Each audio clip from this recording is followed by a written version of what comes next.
Assalamualaikum warahmatullahi wabarakatuh. Salam Om Swastiastu, salam sejahtera untuk kita semua. Perkenalkan, nama saya Rafael Irfan Rizwandi dengan NIM 2024-210066. Di sini saya akan memaparkan hasil kerja kelompok kami, yaitu tentang manajemen stres organisasi. Nah, apa sih manajemen stres organisasi itu? Stres organisasi adalah bentuk tekanan yang dialami individu sebagai respon terhadap tuntutan atau kondisi di lingkungan kerja. Apa yang dirasakan?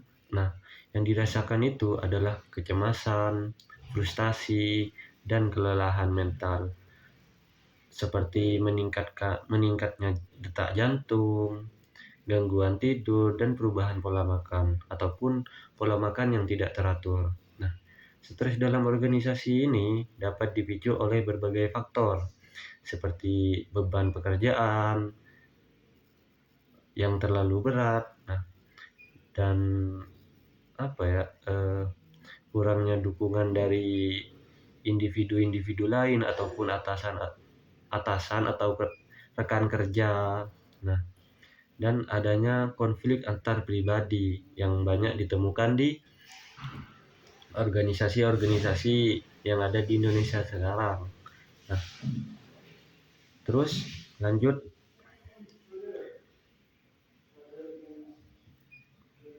dan pengertian stres itu adalah manajemen stres organisasi merupakan respon individu terhadap tuntutan lingkungan dan kerja yang melampaui kemampuan ataupun kerja dikuat-kuatkan begitu. Nah, tuntutan untuk berprestasi. Nah, stres memicu respon maupun eksternal. Nah, anggapannya di eksternal itu organisasi. Faktor internalnya itu meliputi kepribadian kita tersendiri. Misalnya, saya Rafael nih. Nah, mempunyai penyakit mental ataupun depresi atau kecemasan. Nah, faktor eksternalnya itu meliputi saya itu tidak ideal di organisasi saya. Nah, itulah yang memicu ketidakseimbangan antara individu dengan organisasi, ataupun yang bisa dikatakan dengan manajemen stres organisasi. Nah, mengapa stres itu bisa terjadi? Stres terjadi itu dikarenakan ketika seseorang merasa ditekan ataupun tertekan oleh tuntutannya yang dihadapi melebihi kemampuannya, nah, dirinya itu bingung untuk mengatasinya. Nah, terus dia itu mempunyai pikiran begini, gimana saya harus melampaui keterbatasan saya untuk melakukan hasil ataupun kerja tersebut. Nah, di sini ada beberapa faktor umum yang meliputi stres organisasi tersebut. Di antara lain yaitu yang pertama adalah tekanan pekerjaan atau akademik. Nah, kalau di bangku kuliah ataupun di bangku sekolah itu namanya tekanan akademik. Karena apa? Karena kebanyakan mahasiswa ataupun siswa itu memiliki tekanan lewat akademiknya ataupun lewat pelajaran, anggaplah dari dosen ataupun dari guru. Nah, mereka itu memiliki tekanan akademik. Nah, kalau di lingkup pekerjaan yaitu tekanan pekerjaan itu sendiri begitu. Yang kedua yaitu beban kerja yang berat ataupun konflik dengan atasan atau rekan kerja. Nah, anggapannya kalau di lingkup kuliah itu saya itu ada anggapannya masalah pribadi sama dosen. Nah, itu meliputi apa? Meliputi stres organisasi itu tersebut. Nah, yang ketiga yaitu masalah pribadi ataupun keluarga.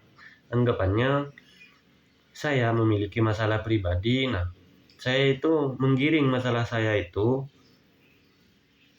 ke organisasi saya, ataupun biar orang-orang itu paham ataupun tahu masalah apa yang harus masalah apa ataupun sikap apa yang harus saya perbuat untuk menyelesaikan masalah saya tersendiri. Nah, yang keempat yaitu konflik antar keluarga, kayak perceraian, kehilangan orang yang dicintai, ataupun masalah ekonomi. Yang kelima yaitu perubahan besar dalam hidup. Nah, perubahan besar ini anggapannya kita ini memiliki kecenderungan ataupun tidak sejalan dengan organisasi kita. Nah, itu bisa menyebabkan perubahan besar dalam hidup kita. Yang keenam yaitu ketidakpastian atau rasa tidak aman. Anggapannya saya itu mengikuti organisasi karena diiming-imingi oleh kakak tingkat itu, kalau kamu gak ikut organisasi ini, kamu akan tidak tenang hidupnya ataupun bakal salah jalan. Yang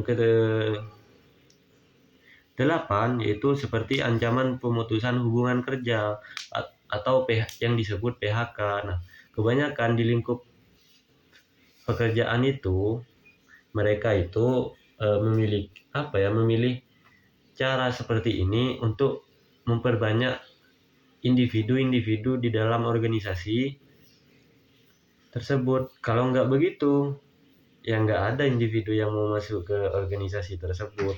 Kalau tidak, ya diiming-imingi PHK ataupun ketidakpastian masa depan atau lingkungan yang tidak stabil. Nah, begitu. Dan adapun gejala stres. Nah, stres kayak gejala fisiknya. Gejala fisiknya yaitu sakit kepala yang pertama, yang kedua gangguan tidur ataupun emosional yang kadang-kadang emosi gitu, dan detak jantung yang cepat ataupun sesak. Yang kedua gejala emosional. Nah, yang pertama itu dari gejala emosional ini adalah mudah marah ataupun mudah frustasi. Anggapannya orang-orang itu tidak memiliki beban, hanya kita yang memiliki beban, karena disitulah kita mudah sekali untuk marah ataupun frustasi. Nah, dan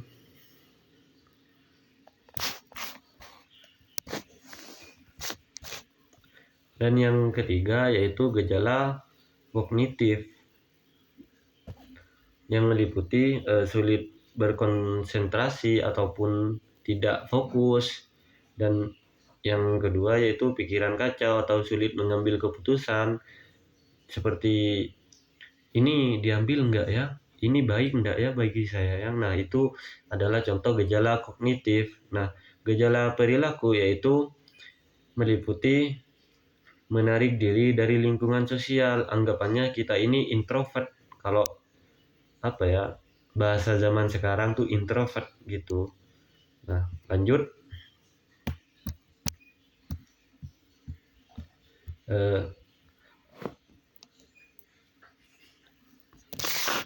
Gimana sih cara untuk mengatasi stres tersebut? Nah, dalam pelaksanaan pekerjaan sehari-hari tidak menuntut kemungkinan para karyawan itu mengalami tekanan, sebagaimana masalahnya yang dibiarkan atau membuat stres,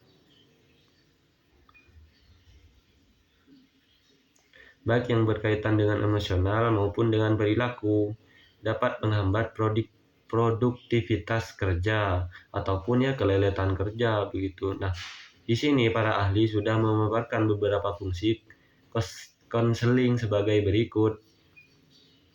Yang pertama yaitu memberi nasihat. Nah, ini penting sekali untuk sebagai atasan ataupun rekan kerja, kita ini harus memberi nasihat. Nasihat apa ya? Tentunya nasihat yang baik-baik seperti, "Oh, kamu nggak boleh seperti itu, biar kerjamu itu." Anggapannya ya teman kita ini mencuri. Nah, kita harus menasehati, "Kamu kamu itu nggak boleh seperti itu dosa loh, nanti kamu masuk neraka." Nah, itu sama aja dengan memberi nasihat. Dan yang kedua yaitu eh, menenteramkan hati. Anggapannya ya kita bilangnya itu jangan seperti itu, tenangkan saja hatimu, jangan ikuti emosionalmu. Nah, begitu itu menerapkan hati. Yang ketiga yaitu komunikasi. Tentunya kita ini harus memiliki komunikasi dengan baik. Dengan siapa? Ya dengan teman kita. Nah, yang keempat yaitu mengendurkan ketenangan emosional, ataupun ya yang saya paparkan tadi, yaitu sama seperti yang kedua, yaitu ya bilanginlah, ya udah sabar sabar gitu. Nah, dan yang kelima itu harus berpikir jernih. Kita sebagai anggapannya ya sebagai teman ataupun rekan kerja atau atasan, kita ini harus memiliki pikiran jernih. Nah, dan yang keenam yaitu reorientasi, ataupun ya anggapannya kita ini sebagai manusia harus berorientasi. Kesimpulan yang saya dapat dari manajemen stres organisasi ini adalah stres di lingkungan kerja merupakan tantangan serius yang dapat mengganggu produktivitas, kesehatan mental, dan suasana kerja. Untuk mengatasinya, diperlukan upaya terpadu, baik dari individu maupun organisasi.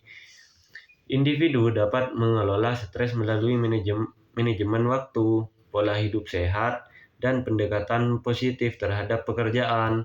Sementara itu, organisasi berperan penting dalam menciptakan lingkungan kerja yang sehat melalui desain pekerjaan yang adil, kepemimpinan yang suportif, produktif, serta program kesejahteraan. Dan penanganan stres secara holistik tidak hanya meningkatkan kinerja, tetapi juga membangun budaya kerja yang harmonis dan yang berkelanjutan. Mungkin itu saja yang bisa saya paparkan, kurang lebihnya mohon maaf. Wabillahi taufiq wal hidayah. Wassalamualaikum warahmatullahi wabarakatuh.